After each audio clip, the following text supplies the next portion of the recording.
জীবনে জন্মের মতো মৃত্যুও অবধারিত। গীতায় কৃষ্ণ বলেছেন, যার জন্ম হয়েছে তার মৃত্যু হবেই। তাই মৃত্যুর কথা ভেবে আতঙ্কিত হওয়ার কিছু নেই বা প্রিয়জনের মৃত্যুতে ভেঙে পড়াও ঠিক নয়। ঈশ্বর আপনাকে সব সমস্যা থেকে মুক্ত করতে পারেন। সেই কারণে সব সময় নিজের সব কাজে ঈশ্বরকে স্মরণ করুন।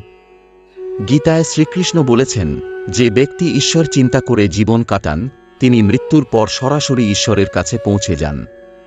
আপনি যদি বুদ্ধিমান হন তাহলে নিজের বুদ্ধি কোনো ভালো কাজে ব্যয় করুন। নিজের বুদ্ধি কখনো কোনো খারাপ কাজে ব্যবহার করবেন না। কোনো ষড়যন্ত্র কখনো নিজেকে লিপ্ত করবেন না। স্বার্থহীনভাবে সমাজের ভালোর জন্য কিছু করুন। এর ফলে আপনি সমাজে যেমন মানসম্মান পাবেন তেমনি নিজের মনে প্রসন্নতা অনুভব করবেন।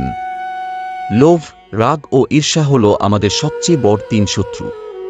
এই তিন শত্রু আমাদের নরকের পথে নিয়ে যায়। সেই কারণে লোভ, রাগ ও ঈর্ষা সম্পূর্ণভাবে ত্যাগ করুন। এই সব শত্রু নিজের জীবন থেকে দূরে রাখলে আপনি সফল ও সুখী জীবন যাপন করতে পারবেন।